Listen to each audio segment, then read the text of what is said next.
अजीमत जुर्अतो हिम्मत का है इजहार, सीधी बात रिवायात सहाफत का अलम बरदार, सीधी बात। नाज़रीन गिरामी अस्सलामु अलैकुम वरहमतुल्लाहि वबरकातुहू। सीधी बात के ताज़ा तरीन प्राइम टाइम में आप लोगों का इस्तकबाल है।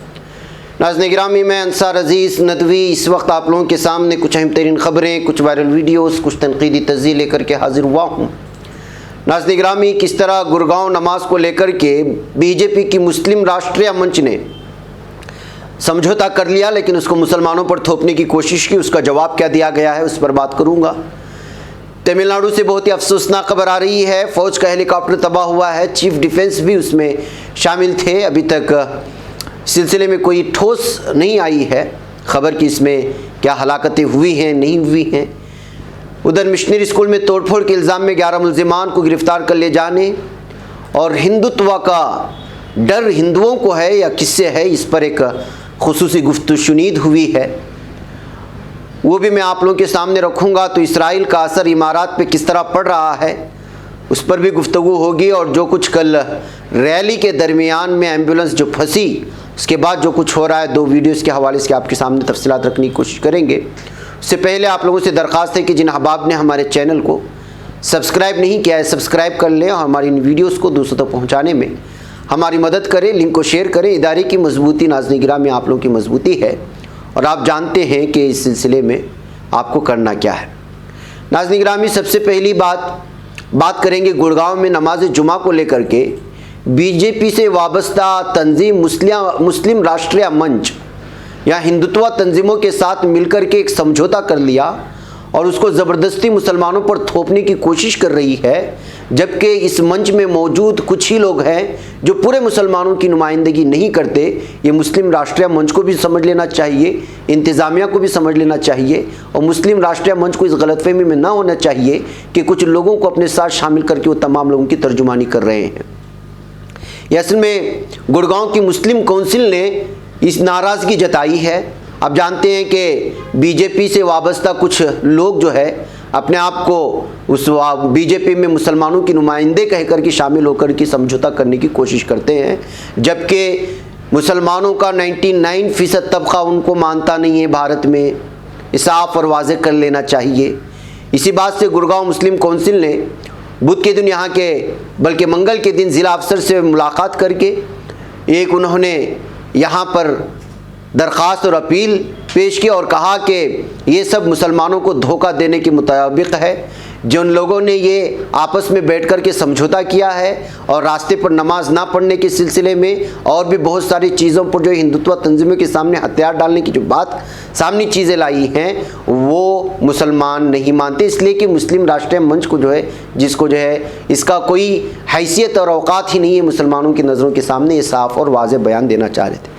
लिहाजा कल जो ये शरारत की है कुछ हिंदुत्व तंजीमों के साथ बैठ कर के रास्ते में जुमा की नमाज को लेकर के, वो गुड़गांव मुस्लिम काउंसिल हो या फिर मुस्लिम एकता मंच के सदर हाजी शहजाद खान, उन्होंने भी कहा कि, और इसके अलावा जमीयत उलमा हिंद के सदर मुफ्ती मोहम्मद सलीम कासमी, इन्होंने तमाम लोगों ने मिलकर के साफ और वाज़ेह कहा कि ये जो बीजेपी से वाबस्ता राष्ट्रीय मुस्लिम मंच के जो कुछ लोग हैं वो मुसलमानों की नुमाइंदे नहीं है, बल्कि उनको मानते ही नहीं है। लिहाजा उनके किसी हिंदू तंजीमों के साथ बैठ कर के समझौता कर लेना, इसका कोई माना नहीं। लिहाजा उन्होंने नई अपील दायर करके यहाँ की इंतज़ामिया में ये की है कि जो है जहाँ पे नमाज़ें होंगी वहाँ पर तहफ़्फ़ुज़ फ़राहम किया जाए, उनके लिए मौका फ़राहम किया जाए। तो नाज़रीन गिरामी, ये जो मुस्लिम राष्ट्रीय मंच ज़बरदस्ती घुस कर के मुसलमानों की नुमाइंदगी बनने की कोशिश कर रहे हैं, उन लोगों को भी जान लेना चाहिए कि जब तक आप तमाम तंजीमों को, तमाम धड़ों को लेकर के साथ नहीं चलते, जब तक आपको कोई मानने वाला है नहीं है। बहरकैफ नाज़रीन गिरामी, बहुत ही अफसोसनाक खबर आ रही है आज तमिलनाडु से। तमिलनाडु में फ़ौज का एक हेलीकॉप्टर हादसे का शिकार हो गया। इसमें कई सीनियर अफसरान मौजूद थे। खबर आ रही है, बताया जा रहा है कि जंगली इलाके में हेलीकॉप्टर हादसे का शिकार हुआ है, कन्नूर के घने जंगलात में।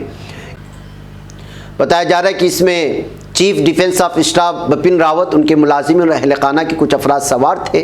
अब ये नहीं पता है कि इसमें क्या हलाकतें हुई हैं या फिर इस तरह के हंगामी हालात में जो सिक्योरिटी के लिए मौजूद आलात होते हैं उसका इस्तेमाल करके कहीं दूसरी जगह कूद तो नहीं गए, उनकी जान बची है नहीं है, ये सारी तफसीलात अभी तक मौजूद नहीं है। हलाकतों की भी कोई बात सामने नहीं आ रही, अलबत्ता लापता होने की खबरें हैं। जब तक ये रिपोर्ट आप लोगों के सामने हम रिकॉर्ड करके आप लोगों के सामने पेश करने की कोशिश हो रही थी। यहाँ ये खबर ज़रूरी है कि 14 लोग उसमें सवार थे। अब देखना ये है कि जो है इस सिलसिले में जो है किस तरह की मज़ीद तफसीलात आती हैं कि क्या ज़ख्मी हुए हैं या दूसरी कोई खबर है, लेकिन इस सिलसिले में अभी तक कोई रिपोर्ट ऑफिशियली डिक्लेयर नहीं हुई है। नाज़रीन गिरामी, मध्य प्रदेश के विदिशा ज़िले के गंज बसोदा में एक मिशनरी स्कूल में मुबैना तौर पर तब्दील मज़हब के मामले में तोड़फोड़ के मामले में पुलिस ने 11 मुल्ज़िमान को गिरफ्तार किया है, जबकि 50 के खिलाफ मुकदमा दर्ज करके उनकी तलाश की जा रही है, ये खबर आ रही है। नाज़रीन गिरामी, आप जानते हैं कल हमने वो सारी तफसीलात आप लोगों के सिलसिले में रखी थी, किस तरह जो है जबरन तब्दील मज़हब का इल्ज़ाम लगा करके हिंदुत्वा बजरंग दल से वाबस्ता जो है बहुत सारे कारकुनान ने स्कूल में धावा बोल दिया था और यहाँ पर तोड़फोड़ मचाई थी और हमला करने की कोशिश की थी। चर्च और स्कूल की सिक्योरिटी के लिए पुलिस फोर्स तैनात कर दी गई हैं। फिलहाल इलाके की सूरत हाल पुलिस के कंट्रोल में है, तमाम आसपास के इलाकों की पुलिस फोर्स भी तलब कर लिया गया है। ये खबरें सामने आ रही हैं। नाज़रीन गिरामी, जिस किसी की भी रैली हो, चाहे वो CM हो या PM हो, वो किसी भी पार्टी से वाबस्ता हो, अगर वो किसी की जान जाने के लायक बन जाती है तो फिर जाहिर सी बात है कि वो काबिल तनकीद खबर होगी। कल यहाँ पर गोरखपुर में PM जो प्राइम मिनिस्टर हैं भारत के, उनकी रैली चल रही थी। इस दरमियान में ट्रैफिक जाम हो गया तो उसमें एक एम्बुलेंस फंस गई और इस एम्बुलेंस में एक हादसे का शिकार लड़की थी और वो पूरी तरह इस कदर फंस गई कि जो है उसको फौरी तौर पे इलाज नहीं मिल पाया। तो यहाँ पर सोशल मीडिया में सहाफ़त करने वाले एक शख्स ने इस वीडियो को बना करके डाल दिया, वायरल हुई। बड़े बड़े अफराद जो सोशल मीडिया में मुतहर्रिक रहते हैं उन लोगों ने जो है इन वीडियो को शेयर किया। जाहिर सी बात है, शेयर करने के बाद अगर आप PM की रैली को बदनाम कर रहे हैं तो आपका पीछा तो छोड़ेगी नहीं, और वो भी UP में रहते हुए अगर आप ये हरकत करेंगे तो जाहिर सी बात है कि आप गवर्नमेंट की भी नज़रों में आ जाएंगे, पुलिस की भी नज़रों में आ जाएंगे। और वही हुआ। आपने वो बच्ची की वीडियो तो देख ली, अब जिसने वीडियो बना करके डाला और जब वायरल होने के बाद जो सूरत हाल बनी, आइए खुद इन्हीं की ज़बानें आप सुनिए कि इनके साथ अब क्या हो रहा है। दोस्तों, मेरा नाम अनमोल प्रीतम है और आज गोरखपुर में प्रधानमंत्री की रैली के दौरान जो ट्रैफिक में एम्बुलेंस फंसी थी जिसमें एक बेटी तड़प रही थी, वो वीडियो मैंने ही शूट किया था और ट्विटर पर डाला था। तब से वो वीडियो वायरल है, लेकिन उसके बाद क्या हुआ आपको नहीं पता होगा। उसके बाद हुआ ये कि गोरखपुर पुलिस मेरे पीछे पड़ गई। गोरखपुर पुलिस मुझसे चाहती है कि मैं वो वीडियो डिलीट कर दूं, और गोरखपुर पुलिस सिर्फ यहाँ तक नहीं मानती, गोरखपुर पुलिस मेरे घर तक जाती है। मेरे गांव में SO जाते हैं, SHO जाते हैं और एक बार नहीं कई बार जाते हैं। वो वहां पर मेरी फैमिली पर दबाव बनाया जाता है कि किसी तरह मैं वो वीडियो डिलीट कर दूं। मुझे ढूंढा जा रहा है, गोरखपुर के तमाम होटलों में मुझे ढूंढा जा रहा है, मुझे इलीगली अरेस्ट करने की कोशिश हो रही है कि किसी तरह से मैं वो वीडियो डिलीट कर दूं। मेरे ऊपर इतना प्रेशर बनाया जा रहा है, इतना प्रेशर मैंने आज तक फील नहीं किया, क्योंकि इस बार UP पुलिस मेरे साथ बहुत ही गंदा खेल खेल रही है। UP पुलिस एक सच दिखाने के लिए सिर्फ मुझे और मेरे फैमिली को टॉर्चर करने के हद तक परेशान कर रही है। इस तरह का दबाव बनाया जा रहा है। मेरे फैमिली को क्यों इन्वॉल्व कर रही है UP पुलिस, मैं जानना चाहता हूँ। क्या सच दिखाना गुनाह हो गया है? प्रधानमंत्री की रैली में अगर कोई एम्बुलेंस फंसा है और इसकी वीडियो मैं बनाता हूँ और सोशल मीडिया पर डालता हूँ तो उसकी सजा ये होगी कि UP पुलिस के अधिकारी मेरे घर जाएंगे, मेरे परिवार वालों पर दबाव बनाएंगे कि मैं वो वीडियो डिलीट कर दूं। ये किस तरह का कानून व्यवस्था है? ये योगी जी क्यों कर रहे हैं ऐसा? क्या इस सूबे के इतने बड़े मुख्यमंत्री एक सच से डर जा रहे हैं? क्या इतने बड़े देश के प्रधानमंत्री एक 2 मिनट की वीडियो से इतने डर जा रहे हैं? मेरे घर पे पुलिस क्यों भेजी जा रही है? अगर उस रिपोर्ट से आपत्ति, अगर UP पुलिस को लगता है कि मैंने वो वीडियो गलत बनाई है तो UP पुलिस मुझसे बात करे, मैं सारे प्रूफ दूंगा। मेरे फैमिली को क्यों इन्वॉल्व किया जा रहा है? मेरे घर पर पुलिस क्यों जा रही है? मेरे गांव में SO और SHO क्यों जा रहे हैं? मैं पूरे देशवासियों से बस ये बताना चाहता हूं कि प्लीज मेरी मदद कीजिए। लीजिए, मुझे नहीं पता कि यूपी पुलिस मेरे साथ सुबह तक क्या करने वाली है, क्योंकि मुझे ये इन्फॉर्मेशन मिली है। वह कैफ नाज़रीन गिरामी, ये हालात हैं और आप तो जानती हैं कि गुज़श्ता कुछ सालों से ही हो रहा है। बहरकैफ नाज़रीन, चलते चलते मैं एक खुसूसी गुफ्तगू कल एक लीडर से हुई है, JDS के कौमी जनरल सेक्रेटरी से जनाब ज़फ़रुल्लाह साहब से। हाल ही में कर्नाटक में जो 2 मुस्लिम नौजवानों के साथ टॉर्चर हुआ उस पर भी गुफ्तगू हुई है। क्या JDS BJP के साथ जाएगी MLC इंतखाबात में, इस पर भी हुई है। क्यों हिंदुओं को डर लगता है और ख़तरे में है, इस पर भी गुफ्तगू हुई है। उलमा इकराम को सियासत में लेने के लिए उनकी जो तहरीक चल रही है उस पर भी गुफ्तगू हुई है। मैं कुछ चुपते हुए सवालात उनसे किए हैं, वो आप लोगों के सामने रखते हुए इजाज़त लूँगा। आप इसको देखें, मुझे इजाज़त। अस्सलामु अलैकुम रहमतुल्लाहि व बरकातहू। नाज़रीन गिरामी, अस्सलामु अलैकुम व रहमतुल्लाहि व बरकातहू। सीधी बात के ताज़ा तरीन रूबरू प्रोग्राम में आप लोगों का इस्तकबाल है। नाज़रीन गिरामी, इस वक्त हमारे स्टूडियो में एक अहम तरीन शख्सियत मौजूद हैं और दूसरी मरतबा हमारे स्टूडियो में हमारी दरख्वास्त पर हज़रत की आमद हुई है। जनाब ज़फ़रुल्लाह ख़ान साहब, जो मशहूर समाजी कारकुन होने के साथ साथ यहाँ कर्नाटक की दूसरी नंबर की बड़ी सेकुलर पार्टी कहें या नंबर ना देते हुए भी कहें कि उसके कौमी सतह के जनरल सेक्रेटरी हैं, यानी कि नाज़िम उमूमी हैं। इसके अलावा मशहूर समाजी कारकुन हैं, ताजिर भी हैं, अच्छी तरह से जो है समाजियात पर और सियासियात पर अबूर रखने वाले हैं। इधर कुछ दिनों से कर्नाटक के हालात जो हैं या फिर MLC इंतखाबात के चलते जो सियासी कशमकश जारी है, इस वजह से जो है हज़रत को खुसूसी तौर पर आप लोगों के रूबरू करने की कोशिश हुई है। ये समझने की कोशिश करेंगे कि कहाँ क्या कुछ हो रहा है। मैं एक मरतबा फिर आपका हमारे स्टूडियो में इस्तकबाल करता हूँ। जनाब ज़फ़रुल्लाह साहब, अपना कीमती वक्त निकाला हमारे लिए, बहुत बहुत शुक्रिया आपका। आपको क्या लगता है कर्नाटक में जो हाल ही में जो 2 वाक़यात पेश आए हैं, जी, कल ही का एक ताज़ा वाक़या है, यहाँ तक कि कस्टडी में जो है पानी पूछा तो पेशाब दिया गया और जो है दाढ़ी मुंडाई गई, और इससे पहले इस कदर टॉर्चर किया सलमान नामी एक शख्स को कि उसको हाथ काटना पड़ा, खून उसके हाथों में जम गया था। आप एक बड़ी पार्टी से वाबस्ता रखते हैं और एक लीडर माने जाते हैं, कहाँ गलती हो रही है, आप क्या कहते हैं इस सिलसिले में? पहले तो मैं ये देखिए, जुडिशरी का मामला है, लॉ एंड ऑर्डर का मामला है, इसमें हमको कौमी जज्बात से जवाब देने का कोई माने नहीं बनते। जी, हर मज़हब में, हर कौम में कई चंद लोग भी हैं, चंद लोग अच्छे भी हैं और चंद लोग कसूरवार, जुर्म से ताल्लुक़ रखने वाले भी हैं। जी जी। अगर आपका ये कहना है कि पुलिस की ज़्यादती है तो इसके ख़िलाफ़ हमको आवाज़ उठाना चाहिए। जी।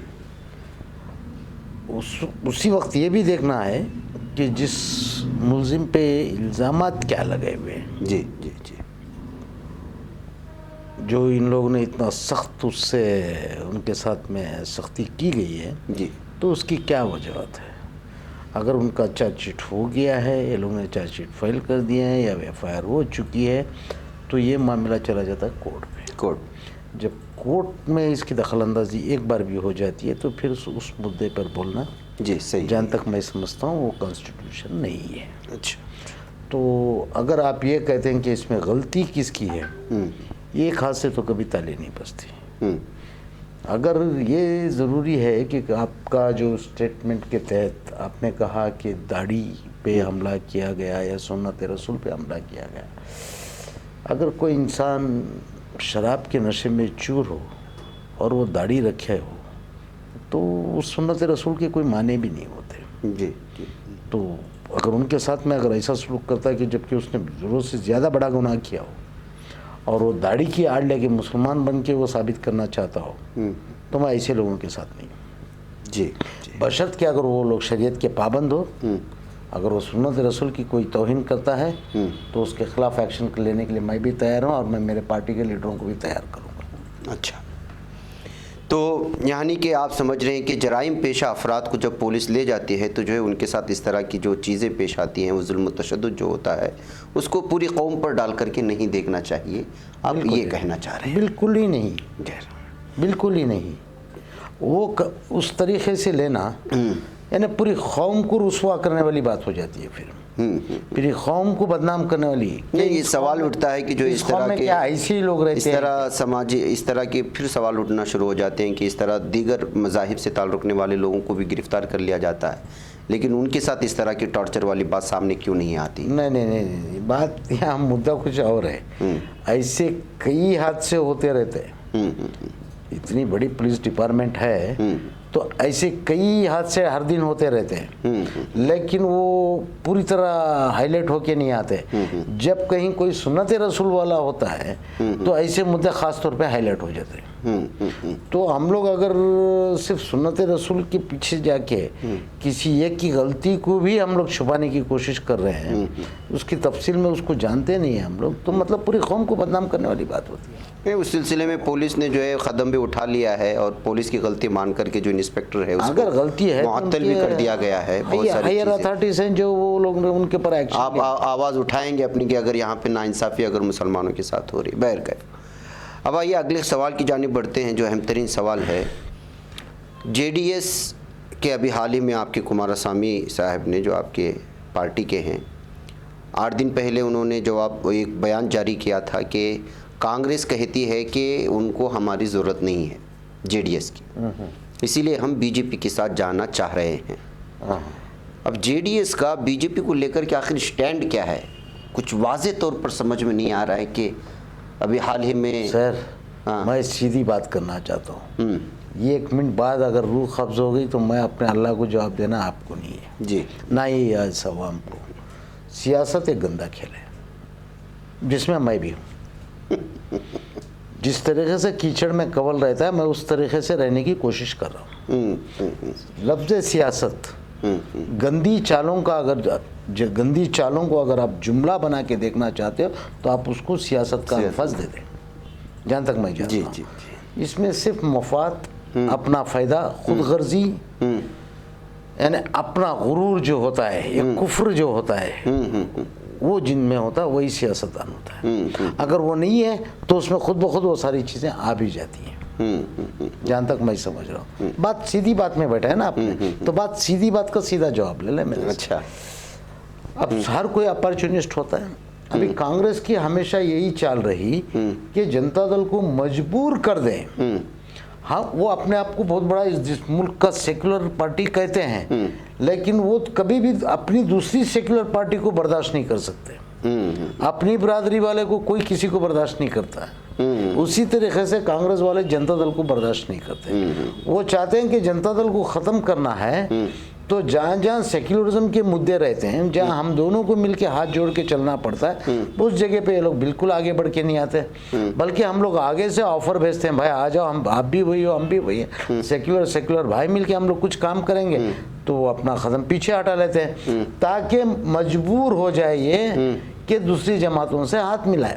अब यहाँ दूसरी जमात का हमारे पास ऑप्शन नहीं है कर्नाटका में। और ले देखिए, एक BJP बची है, हम हाथ मिलाओ या ना मिलाओ, हाथ मिलाएंगे तो भी बदनाम है, ना मिलाओ तो भी बदनाम है। ये कांग्रेस वाले हम पे तोहमत लगाने के लिए ये साजिश रचते आ रहे हैं, और वो इस साजिश रचने में वो कामयाब भी हैं।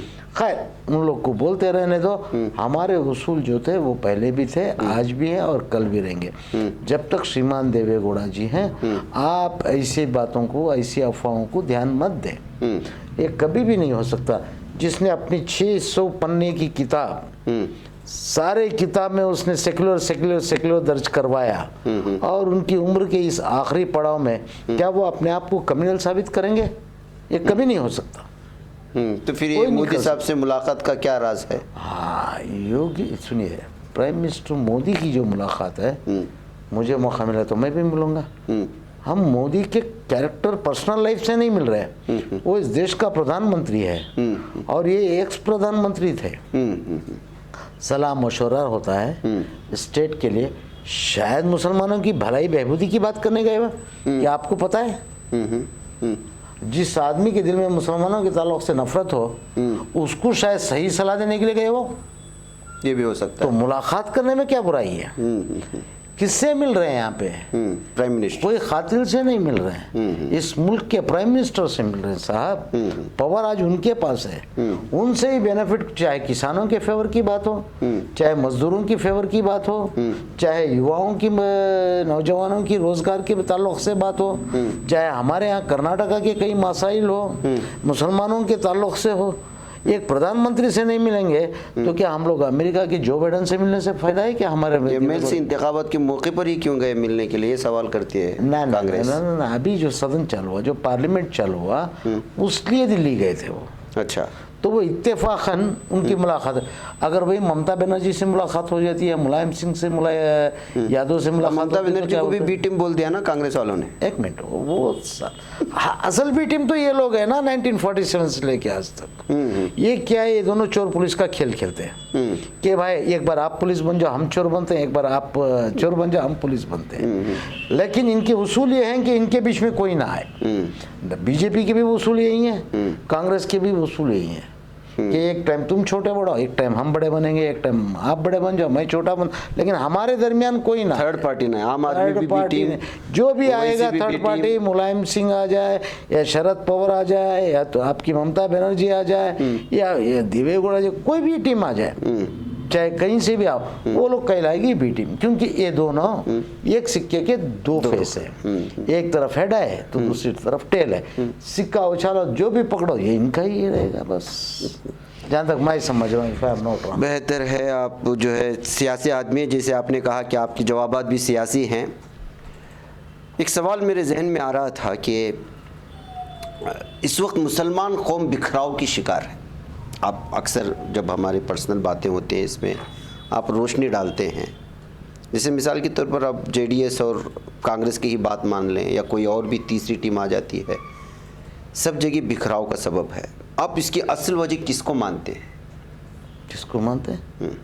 आप अगर कौम के ताल्लुक से बोल रहे हैं तो मैं हमारी अपनी कौम को मानता हूँ। नहीं, कौम के दानिश्वर भी हैं, उलमाए किराम भी हैं, सब कौम में इंटेलेक्चुअल्स भी हैं, आपने आम नौजवान भी हैं। आपने तो ये तो सुना होगा कि सब हर कोई मुसलमान एक दिन एक झंडे तले होएगा।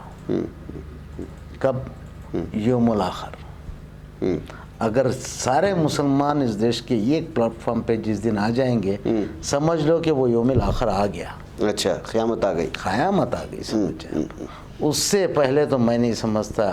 हमारे कौम को तो फिरक़ों में बंटने से फुर्सत नहीं है, एक दूसरे की ग़ीबत से फुर्सत नहीं है, तो इत्तेफाक की अल्फाज तो बहुत दूर हो गए अभी। इसीलिए तो मैं बार बार दावत दे रहा हूँ कि उलमाए कराम आगे आए, लीडरशिप ले। मैं ये नहीं बोल रहा हूँ कि ये पार्टी में आओ वो पार्टी में आओ, मैं ये बोल रहा हूँ हर चीज़ में दखल अंदाजी करे, इस मुल्क की सियासत में दखल अंदाजी करे, हुकूमत का हिस्सा बने उलमाए कराम को। इसीलिए तो मैं बार बार दावत दे रहा हूँ। आपने तो पिछली मरतबा ये कह दिए थे कि बोले मौलाना की दौड़ मस्जिद तक, पता नहीं क्या क्या कह दिए थे। नहीं, मैं ये नहीं बोल रहा हूँ कि डायरेक्ट सियासत में है, जैसे कि कई लोग हैं हमारे, जैसे कि अमीर शरीयत साहब हैं। अमीर शरीयत साहब को आप सिर्फ क्या इस इस्तेमाल के लिए रखें कि फतवा दिया जाए कि तलाक दिया जाए या खुला किया जाए ना, सियासत के राय मशहूर है उनसे लेना चाहिए। मैं ये नहीं बोल रहा हूँ कि डायरेक्ट अमीर शरीयत कैंडिडेट बन जाए, मैं ये नहीं बोल रहा हूँ। उनकी पसंद से, उनकी रज़ा से, उनकी रजामंदी से, उनके राय मशवरे से उतारो मैदान में, एक दिल बनाओ, जिताओ। क्यों स्वामी जी के मठों में नहीं जाते सारे चीफ मिनिस्टर? मैं चाहता हूँ जिसको चीफ मिनिस्टर बनना हो आए अमीर शरीयत के दर पे, उनसे मांगे इजाज़त, वो फैसला दें, उनको वो दर्जा वो मकाम दिया जाए। अमीर तो बना के रखे हैं, चंद सियासतदान जो मन में आया वो कर देंगे, ऐसा नहीं चलेगा। अमीर शरीयत को उनका एक मकाम देना चाहिए, उनका रुतबा, उनका जो दर्जा है वो दर्जा दो और उसका सही इस्तेमाल करो। एक राय मशवरे पे आ जाए मुसलमान, तो शायद हम लोग थोड़ी तारीख के तो 2-4 पन्ने बदल सकते हैं, आने वाले मुस्तकबिल में 2-4 पन्ने जोड़ सकते हैं। वरना वही रफ्तार वही हाल, उसका तो अल्लाह ही हाफिज़ है, जहाँ तक मैं समझ। जैसा कि आज हालात बने हुए पूरे भारत में, हम किसी और को दोष क्या दें, हम अपने में गलतियां ढूंढे। अभी आप कोई भी पार्टी XYZ, चाहे हमारी भी, मेरी पार्टी ले लो, चाहे कोई भी पार्टी ले लो, क्या है वो कबाब की दुकान वाला एक सियासत कर रहा है, वो कोई फलाना सियासत कर रहा है, कोई गुजरी के धंधे वाला सियासत कर रहा है, कोई क्या कर रहा है। तो क्या सियासतदान यही है? तो इल्मी याफ्ता लोग क्यों नहीं आते? क्यों खुलफा राशिदीन नहीं पढ़ते ये लोग? वो लोग हुकूमत नहीं किए, सियासत नहीं किए, बुराई को ख़त्म नहीं किए, अच्छाई को कायम नहीं किए। वो किस ताकत पे, किस बुनियाद पे किए थे? इल्म की रोशनी में, इल्म की ताकत से, उनकी काबिलियत के ऊपर से किए थे। तो जब ये उलमा कराम में काबिलियत है तो आते क्यों नहीं? बोलते हुकूमत करना गलत काम है। भाई आप अपना दामन साफ रख सकते हो अगर आपके दिलों में खौफ खुदा है। कहीं भी खड़े रहो आप, सही बात, मुकाम कुछ भी हो, जगह कुछ भी हो, अगर आपका ईमान आपके सीने में जिंदा है, खौफ खुदा है, आप कहीं भी अपने दामन को पाक रख सकते हो। क्यों अपने आप से डगमगा रहे हो? नहीं, असल में खरीब करते नहीं ना, जैसे कि आप जैसे लोग जब पहले ही सियासत फिर हम ही पे दोष, आप जैसे सियासी लोग जो है खरीब नहीं करते हैं। सर सियासी आपका काम नहीं है। अगर माना कि हम सियासी गलत है, हाँ, तो आप लोग किस काम के आए, किस काम के लिए हैं? हम जिसम को सीधा करो, हमको साफ करो, हमारे गलत फहमियों को दूर करो, हमारे लिए नेक और सही रास्ते बताओ दीन की रोशनी में। शायद आपके अल्लाह ने आपकी ज़बान में तासीर दिया हो, शायद हम संभल जाएं अगर गलत हो तो। जी जी, अगर नहीं हम बेहतर हैं तो हमसे कुछ सीख लो आप, ताकि कौम के काम में आ जाए। सियासत आपसे सीखना चाहिए। मैं सियासत, मैंने वो अल्फाज को बुरा गलत तर्जुमा तो दिया सियासत के माने, लेकिन मैंने साथ साथ ये भी कहा कि कीचड़ में कवल रह सकता है। अल्लाह चाहेगा तो कोई भी अनपढ़ को काबिल इल्मी आफ्ता बना सकता है। उसकी ज़ात पे भरोसा रखें आप। माहौल क्या है ये नहीं ज़रूरी है, आप क्या हैं ये ज़रूरी है। इस वक्त बाज़ लोग बोलते हैं कि जो है इस वक्त जो भारत की सिचुएशन है, इस सिचुएशन में कौम और बरादरी के नाम पर अगर मुसलमान सियासत करता है तो उसको बहुत बड़ा नुकसान होगा। मैं इत्तेफाक नहीं रखता, मैं इत्तेफाक नहीं रखता। अगर यही सोच जो हमारे गुजरे, जो कोई भी लीडर, मौलाना अबू कलाम आज़ाद होने दो, जाकिर हुसैन साहब थे, फ़खरुद्दीन अली अहमद साहब थे, आखिर हमारे APJ अब्दुल कलाम साहब थे, और ऐसे कई टॉल लीडर्स, मैं पार्टियों के लीडरों के नाम नहीं गिनाऊंगा क्योंकि वो मैं एक पार्टी का होने के नाते किसी और पार्टी का नाम नहीं लेना चाहता, लेकिन ऐसे कितने लोग गुजरे हैं। दूर मत जाओ, हमारे मैसूर के शेर अजीज शेर साहब जी जी, उन्होंने इस कर्नाटका की हुकूमत को गिरा के बताए थे बंगारप्पा की। अगर वो भी ऐसी सोचते तो कैसे हुकूमत करते? आज उनका नाम कोई क्यों लेता? उनको शेर के नाम से क्यों बुलाते? ऐसी बात नहीं है साहब, जज्बा रहना चाहिए इंसान में, जज्बा रहना चाहिए, ईमानदार रहना चाहिए, नाम से कुछ नहीं। आप जैसा पहले जज्बा लेके आएंगे, फिर जाके चेयर पे बैठने के बाद में उसी रंग पे रंगे जाओगे तो जाहिर है खुदा का ख़ार तो आप पे उतरेगा ही। आप में वही ईमान और वही जज्बा रहना चाहिए आखिर तक, तो क्यों नहीं कामयाबी होगी?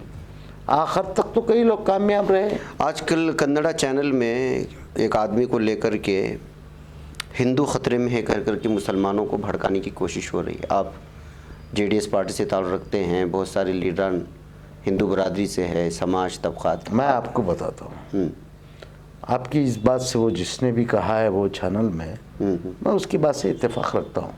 हाँ, हिंदू ख़तरे में है, दोबारा कह रहा हूँ, हाँ हिंदू ख़तरे में है।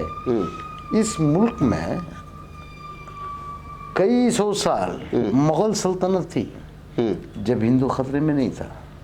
ब्रिटिश राज था क्रिश्चियनों का जब हिंदू खतरे में नहीं था। दूर मत जाओ, रियासत कर्नाटका में टिप्पू सुल्तान की हुकूमत थी, सल्तनत खुदादाद जी, जब कोई हिंदू खतरे में नहीं था। हमारे पड़ोसी निज़ाम साहब हैदराबाद के, उन्होंने हुकूमत की अरसे तक जब हिंदू खतरे में नहीं था। बल्कि आज president Hindu, prime minister Hindu, home minister Hindu, defence minister Hindu, पूरी फौज है उनके हाथ में, ऊपर से लेके नीचे तक हिंदू ही हिंदू। तो अगर ये लोग कह रहे हैं कि हिंदू खतरे में है, तो मैं मानता हूँ कि हाँ भाई हिंदू खतरे में है। क्योंकि ये लोग आ गए। ना ना ना, मैं आपको बता दूँ, उसका डेफिनेशन बताऊँ। समझो 100 नौकरियाँ हैं, 100 नौकरी जब जाती है, कितने मुसलमान गए होंगे उस 100 नौकरी में?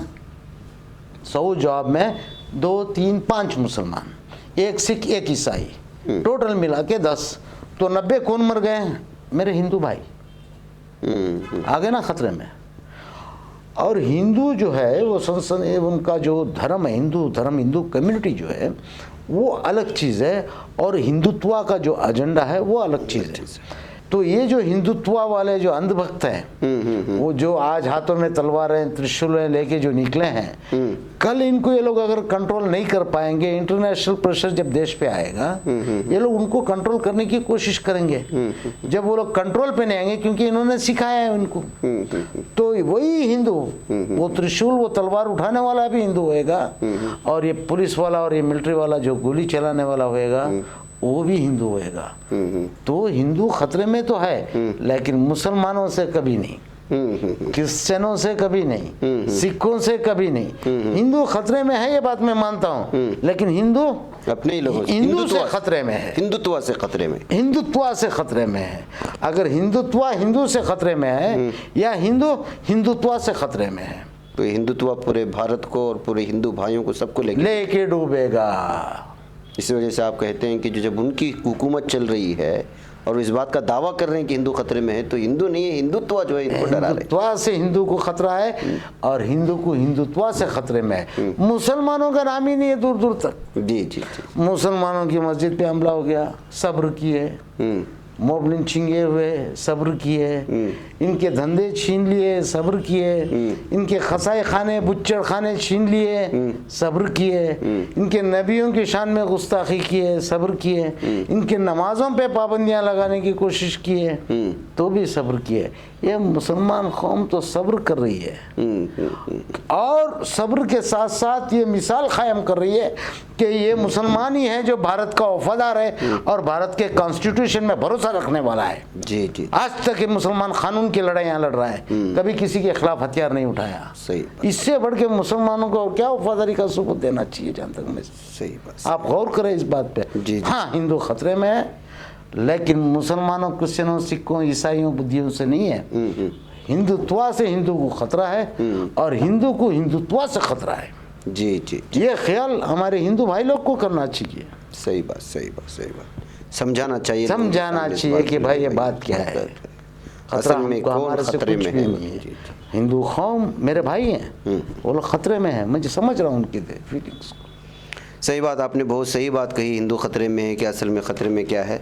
बहुत सारे अहम तरीन चीज़ों पे बात हुई। अभी आखिर में चलते चलते अगर आप कोई आखिरी पैगाम हमारे कर्नाटक के मुसलमानों को आपकी पार्टी के लीडर के हैसियत से, या जो भी आप देना चाहते हैं आप ज़रूर दें, इसलिए कि जो है फिर आपका सफ़र होगा पता नहीं। फिर मैं एक पार्टी की लीडर की हैसियत से बोलने से बेहतर मैं एक आम शहरी और एक मुसलमान होने के नाते से जी सारी मेरी कौम से अपील करना चाहता हूँ, जब तक आप लोग इत्तेफाक नहीं रखेंगे, मुट्ठी नहीं बनेंगे, धीरे धीरे वही कटने वाले मुर्गों की तरह एक के बाद दूसरी बारी, दूसरे के बाद तीसरी बारी, ये गलत फहमी में नहीं रहना कि ये तो यूपी में हो रहा है, इस गलत फहमी में नहीं रहना कि ये उड़ीसा में हो रहा है, इस गलत फहमी में नहीं रहना कि ये आसाम में हो रहा है, इस गलत फहमी में नहीं रहना कि ये गुजरात में हो रहा है, ये गलत फहमी में नहीं रहना कि ये इधर हो रहा है या उधर हो रहा है।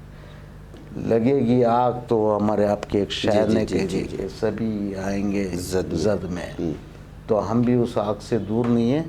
इस बात का ख्याल रखें, इत्तेफाक बनाने का कोशिश करें जी, इंशाअल्लाह। आपकी इत्तेफाकी आप लोग की कामयाबी होगी और आपके आने वाली नस्लों के लिए भलाई और बेहबूदी के रास्ते निकाल सकते हैं।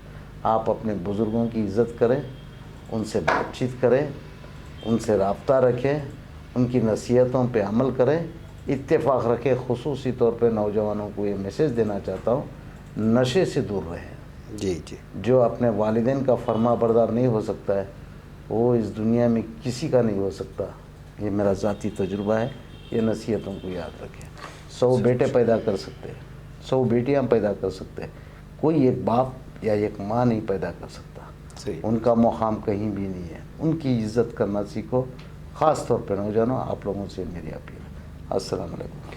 तो नाज़रीन गिरामी, ये थे जनाब ज़फ़रुल्लाह ख़ान साहब, जो सियासी और समाजी सतह पर जो है अपनी पहचान रखते हैं और मुख्तलिफ़ मौज़ूआत पर जो है उबूर रखते हैं इस वजह से। और इस वक्त इनकी एक तहरीक चल रही है कि उलमा इकराम को सियासत से जोड़े।